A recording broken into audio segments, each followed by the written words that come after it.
Hello guys, this is engineer Waqas Ahmed and I welcome you all guys in this video. आज की इस video के अंदर जिस टॉपिक के ऊपर मैं बात करने जा रहा हूँ that is about your resource planning.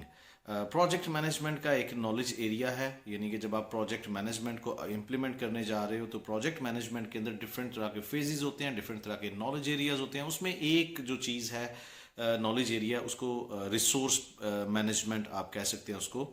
और स्पेसिफिकली मैं इस पूरे टॉपिक के ऊपर आज की इस वीडियो के अंदर बात नहीं करूंगा because that require a lot of time. I will talk about resource planning, the main points you must keep in your mind before jumping into resource management. तो first of all you must understand the word resource. Resources आपके project के ऊपर जो भी आप काम करने जा रहे हो, either you are going to construct a building, या फिर आप रोड बनाने जा रहे हो, प्लांट लगाने जा रहे हो, कोई पाइपलाइन का प्रोजेक्ट है, या फिर अगर हम सॉफ्ट प्रोजेक्ट्स की बात कर लें, आप वेबसाइट बनाने जा रहे हो या एप्स। सो रिसोर्स जो होते हैं वो आप अपने प्रोजेक्ट का जो भी काम होता है उसके अंदर जो जो काम करने होते हैं। Let's talk about buildings. So buildings के अंदर आपने क्या करना है, आपने फाउंडेशंस बनानी है। I am just talking about the deliverables which are involved to complete a complete building. And उस सारे काम को, फाउंडेशन को बनाने के लिए, आपकी दीवारों को बनाने के लिए, आपके डिज़ाइन को बनाने के लिए जो चीज़ें आपको चाहिए होती हैं, जो पूरे आपके प्रोजेक्ट को फुली फर्निश करने में हेल्प आउट होती हैं, उसमें अगर मैं बात करूं तो तीन तरह के हमारे पास रिसोर्सेज होते हैं। जेनेरिकली अगर हम इनको कैटेगराइज करें तो इसमें सबसे पहले आपका मैन पावर, जो भी साइट इंजीनियर्स हैं, साइट मैनेजर्स हैं, आपके ह्यूमन जो भी ह्यूमन कैटेगरी के अंदर आते हैं, आपकी लेबर है, आपका ड्राइवर है, आपके साइट इंजीनियर्स हैं, वो सब आपके मैन पावर है। मटेरियल, जो भी चीज़ आपके प्रोजेक्ट के अंदर कंज्यूम की जा रही है, लाइक आप रोड बना रहे हैं, वहाँ पे आप सैंड यूज़ कर रहे हैं, सॉइल यूज़ कर रहे हैं, सब बेस, सब ग्रेड सीमेंट और स्टील, ये सारी चीज़ें मटेरियल। और फिर इसके बाद आपकी चीज़ आ जाती है मशीनरी, जिसको हम नॉन लेबर भी कहते हैं, जैसे डंपर, गाड़ी, क्रेन, इस तरह की जो भी मशीनरी के अंदर चीज़ें आती हैं, जो कि उसको हम नॉन लेबर या मशीनरी रिसोर्सेज का नाम देंगे। तो रिसोर्स प्लानिंग किसी भी प्रोजेक्ट के लिए जो ऑर्गेनाइजेशन के पास रिसोर्सेज होते हैं उनको यूटिलाइज करके आप अपने प्रोजेक्ट की टाइमलाइन को डिफाइन करते हो। ये एक बहुत बड़ा टूल होता है आपके पास। लेट्स से आपका एक काम है वो 100 घंटे के अंदर होगा, ठीक है, मैं एक जेनेरिकली बात कर रहा हूँ।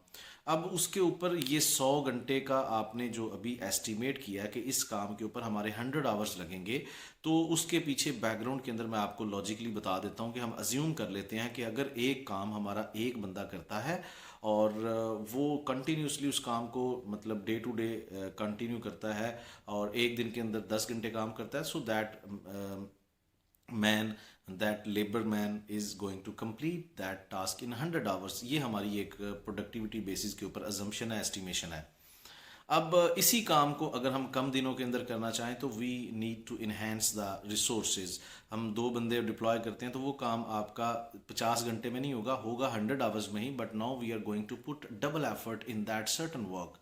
सो दिन कम हो जाएंगे और मैन आवर्स उतने ही रहेंगे। तो इस तरह से एक्चुअली हम अपने रिसोर्सेज को डिप्लॉय करते हैं। हमारी स्ट्रेटजी इस तरह से होती है कि हमारी ऑर्गेनाइजेशन के पास कितने रिसोर्सेज हैं, क्लाइंट जो है या आपका जो स्टेक यानी कि एम्प्लॉयर है, जो आपका क्लाइंट है, उसकी रिक्वायरमेंट कितने ड्यूरेशन की है। और फिर आप के पास अगर रिसोर्सेज कम पड़ रहे हैं तो आपने बाहर से, जाहिर बात है, सप्लायर्स मिल जाते हैं, आप बाहर से एक कॉन्ट्रैक्ट कर लेते हो कि आपको इतनी देर के लिए रिसोर्सेज चाहिए। तो इस तरह से आप अपनी उस टाइम लाइन को, जो कि एक क्लाइंट को या एक कॉन्ट्रैक्ट के अंदर मेंशन है, आपने 1 साल के अंदर प्रोजेक्ट डिलीवर करना है, तो उसके हिसाब से आप फिर उन रिसोर्सेज को मैनेज करते हो। और आपके प्रोजेक्ट की जो टाइम लाइन है ये टोटली आपकी रिसोर्स डिप्लॉयमेंट के ऊपर डिपेंड करती है। अब इसके अंदर बहुत सारी चीज़ें और भी, अगर आप अच्छे तरीके से रिसोर्सेज की प्लानिंग करते हो, उनकी प्रोडक्टिविटी में आपके पास अच्छे एक्यूरेट एस्टिमेशन है, तो आपको इसके बड़े फ़वाद होते हैं। फ़वाद क्या है इसके, आप टाइम के ऊपर प्रोजेक्ट कंप्लीट कर सकते हो, अपने प्रोजेक्ट को डिले, यानी कि मतलब प्रोजेक्ट जो है वो अपनी कंट्रैक्चुअल कंप्लीशन डेट से डिले नहीं करेगा। तो इसी तरह से ये सारी चीज़ें जो है यानी कि आपको प्रोजेक्ट ऑन टाइम जो कंप्लीट, क्योंकि इसी के ऊपर कॉस्ट कैलकुलेट की जाती है। अगर आपका ये जो प्रोजेक्ट है ये अपने टाइम पे डिलीवर नहीं कर पाते तो जितनी भी अभी तक आपने एस्टिमेशन की होती है लेबर की, मटेरियल की, मशीनरी की, वो सारी उस एक साल के लिए की होती है। लेकिन अगर आपका प्रोजेक्ट अब एक साल की बजाय 2 महीने और एक्सटेंड हो जाता है तो वो 2 महीने की एक्स्ट्रा कॉस्ट आपको पड़ सकती है, जिसके अंदर मशीनरी, मैन पावर और मटेरियल है। और उसकी कॉस्ट जब आपको पड़ती है तो आपके बेनिफिट स्क्वीज होना शुरू हो जाते हैं, और जैसे ही आपके बेनिफिट स्क्वीज होते हैं फिर उसके रिटर्न में आपको लॉस होता है। तो resource planning is the most important thing. मैं ये नहीं कह रहा कि बाकी एरियाज को आपने वो नहीं करना, लेकिन इसी फाउंडेशन के ऊपर, रिसोर्स प्लानिंग के ऊपर आपके प्रोजेक्ट की टाइमलाइन जो है वो डिपेंड करती है, आपकी कॉस्ट डिपेंड करती है। और इसके अंदर बहुत सारी चीज़ें होती हैं। फिर इसके अंदर डिटेल के अंदर चीज़ें आ जाती हैं। आपके पास मल्टीपल रिसोर्सेज हैं तो उनको आपने कैसे यूटिलाइज करना है। तो वो प्रोजेक्ट मैनेजमेंट के टाइम मैनेजमेंट को अगर आप समझते हैं, और अगर आप समझते हैं कि मेरी कॉस्ट किस तरह से कम होगी, उसमें शेड्यूल कंप्रेशन टेक्निक्स हैं, फास्ट ट्रैकिंग है, क्रैशिंग है, और फिर ये सारी चीज़ें आपस में मिलकर एक दूसरे के साथ एक भरपूर किस्म का कोऑर्डिनेशन होता है, जिसको हम प्रोजेक्ट मैनेजमेंट के अंदर इंटीग्रेशन कहते हैं। तो ये सारी चीज़ें आपस में मिलकर हमारे प्रोजेक्ट को इफेक्टिव तरीके से कंप्लीट होने में मदद देती हैं। अगर आप प्रॉपर तरीके से प्रोजेक्ट मैनेजमेंट को समझना चाहते हो, इंडस्ट्री जो भी एक प्रैक्टिस चल रही है उसके मुताबिक समझना चाहते हो, और प्लस इसके साथ किसी सॉफ्टवेयर को अपनी एक्सपर्टीज़ के अंदर लेके आना चाहते हो, अपनी प्रोफाइल की वैल्यूज़ को ऐड और इन्हेंस करना चाहते हो, सो प्राइमेरा P6 is the most advance level software for project management. It is being used for construction projects, for plant shutdown projects, for delay analysis and construction claims, and production planning as well.